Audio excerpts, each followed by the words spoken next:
सोर म्युनिसिपालिटी अंतर्गत town hall ठारे लॉन्स एकेडमी पक्षर विज्ञान मेला अनुष्ठित होईछि। परशुराम बेहेरा सभापतित्व में मुख्य अतिथि तुषारीकांति बेहेरा, मुख्य वक्ता कमलाकांत बेहेरा, सम्मानित अतिथि ओएस मिहिर कुमार दास जोग देइथिले। उक्त कार्यक्रम में रामकृष्ण शिक्षा निकेतन, अरविंद पूर्णांग शिक्षा केन्द्र, केम्ब्रिज विद्यालय, जाभियर हाईस्कूल, नवोदय विद्यालय छात्र छात्री विज्ञान मेला रे अंश ग्रहण करथिले। एटा हमर साइंस एक्सपो गोटे होची, तर एटी प्रोजेक्ट साइंस प्रोजेक्ट छुआ माने लेके आछथि। केतटा प्रकल्प करा जायतिला सर एटी पाखापाखि 40 टा प्रकल्प करा जायछि। एटी 40 टा पाखापाखि प्रकल्प करा जायछि। आपनकर सुपरविजन के करथिले? हमर लर्नर्स एकेडमी तरफ एटा होतला, एटा चंद्रशेखर सर करथिले। कृति छात्र छात्री को पुरस्कृत करा जायतिला। एही कार्यक्रम को सरिता मल्लिक, तृप्तिलता मंगल, धरित्री हेमंत, तपन कुमार दास सहयोग करथिले। साइंस एक्सपो करथिले गोटे पिला मानन को सब डिफरेंट स्कूल को इनवाइट कराइथिले, जो माने सब आसी कि जो माने तांको स्कूल तरफ रु आ किबा पर्सनली आसी मीट करथिले, जो एथरे भाग नवा पई तापर साने रजिस्टर करथिले। तापर आज तांकर प्रोग्राम थिला। डाबुगां ब्लॉक रे 2 जन दिव्यांगत शिक्षकों पाई कैंडल शोभायात्रा मिलित शिक्षक संघ पक्षर एक शांतिपूर्ण कैंडल शोभायात्रा अनुष्ठित हो जाइछि। एही शिक्षक 2 जन हेउछंती जयंत कुमार माझी और रमेश चंद्र सबर। एही 2 शिक्षकों फोटो को धरी समस्त शिक्षक और शिक्षयित्री कैंडल प्रज्वलन करी शांतिपूर्ण भावे ब्लॉक गोष्ठी शिक्षा अधिकारी कार्यालय पर्यंत जाइथिले। एहा परे एक शोभायात्रा अनुष्ठित होइथिला। एही शोक सभारे वीडियो श्री होता दिव्यांगत 2 शिक्षकों स्मृतिचारण करने सहित उभय शोक संताप परिवार को समवेदना जणाइथिले। अति महान शिक्षक छात्रवत्सल शिक्षक श्री जयंत माझी एवं श्री रमेश सबर आज आम पाखे नहांती। तांकर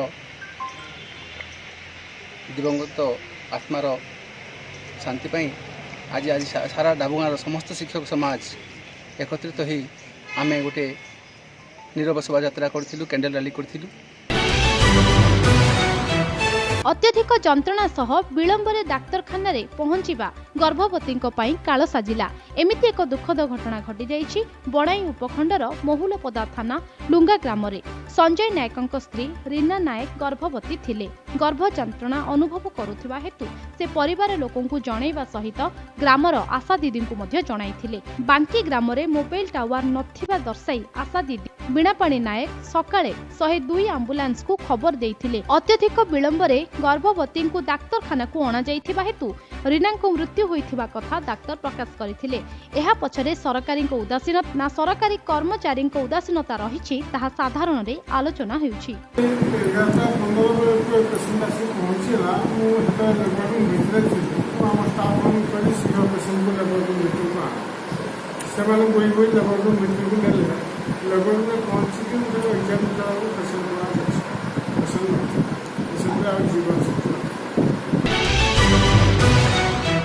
कलाहांडी जिला एम रामपुर ग्राम पंचायत पक्षर आज स्वच्छ ओडिशा सुस्थ ओडिशा कार्यक्रम सह सचेतनता रैली अनुष्ठित हो जाइछि। एम रामपुर सरपंच चित्तरंजन बाग नेतृत्व में दुर्गा माधव उच्च विद्यापीठ रैली बाहरी एम रामपुर सहर परिक्रमा करिथिला। एही कार्यक्रम में दुर्गा माधव उच्च विद्यापीठ, ब्लॉक कॉलोनी प्राथमिक विद्यालय और नोडाल उच्च विद्यालय छात्र छात्री एम रामपुर सरपंच समेत समस्त वार्ड मेंबर, अंगनवाड़ी कर्मी, शिक्षा विभाग सीआरसीसी एवं बिजु बाहिनी जोग देइथिले। 9 तारीख रु 19 तारीख पर्यंत ओडिशा सरकार केंद्र सरकार जो अभियान कार्यक्रम रही स्वच्छ भारत लैट्रिन कार्यक्रम पायखानाटा यह एक स्वागत योग्य कार्यक्रम। नवरंगपुर स्थित शास्त्री भवन ठारे ओडिशा साहित्य एकाडेमी भागीरथी संसद द्वारा साहित्यक स्वर्गीय भागीरथी पात्रंक 79तम श्राद्ध जयंती महासमारोह पालित हो जाइछि। एही कार्यक्रम में मुख्य अतिथि भावे नवरंगपुर जिलापाल अजित कुमार मिश्र जोग देइथिले। एहा सह समाजसेवी मध्य जोग देइथिले। एही अवसर में चंदाहांडी घाटी रे भारसाम्य हराई दुर्घटनाग्रस्त कवि ललित मोहन पट्टनायक को गभीर श्रद्धांजलि जणाई 2 मिनिट नीरव प्रार्थना करा जाइथिला। पारादीप रंगियागढ़ निकटरे ସିକେସି ଚାଇନା କମ୍ପାନୀକୁ ଜମିହରା କୃଷକ ନେତା ମଞ୍ଚର ବିରୋଧ ହୋଇଛି। ପାରାଦୀପ ତୈଳ ବିଶୋଧନାଗାରରେ ଦୀର୍ଘ ବର୍ଷ ଧରି ଗୋଟିଏ ୟୁନିଟ୍ର କନଷ୍ଟ୍ରକ୍ସନ କାର୍ଯ୍ୟ କରୁଥିବା ଏହି କମ୍ପାନୀ ତାର କାର୍ଯ୍ୟ ସାରି ଏବେ କମିଶନିଂ କରୁଛି।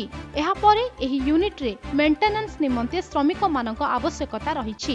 ଦୀର୍ଘ ଦିନ ହେବ ଜମିହରା କୃଷକ ଏକତା ମଞ୍ଚ, ସ୍ଥାନୀୟ ପ୍ରଶାସନ, ବିଶୋଧନାଗାର କର୍ତ୍ତୃପକ୍ଷ ଓ ସମ୍ପୃକ୍ତ କମ୍ପାନୀ ନିକଟରେ ନିଯୁକ୍ତି ପାଇଁ ଦାବି କରି ଆସୁଥିବା ବେଳେ ସମ୍ପୃକ୍ତ କମ୍ପାନୀ ମିଳିତ ବୈଠକରେ କର୍ଣ୍ଣପାତ କରୁନାହାନ୍ତି। ଫଳରେ ଚାଇନା କମ୍ପାନୀର ସମସ୍ତ କର୍ମଚାରୀ ଏବେ ବିଶୋଧନାଗାରକୁ ଯାଇ ବିଶୋଧନାଗାରକୁ ନ ଯାଇପାରି ରଙ୍ଗିଆଗଡ଼ଠାରେ ଅଟକ ରହିଛନ୍ତି।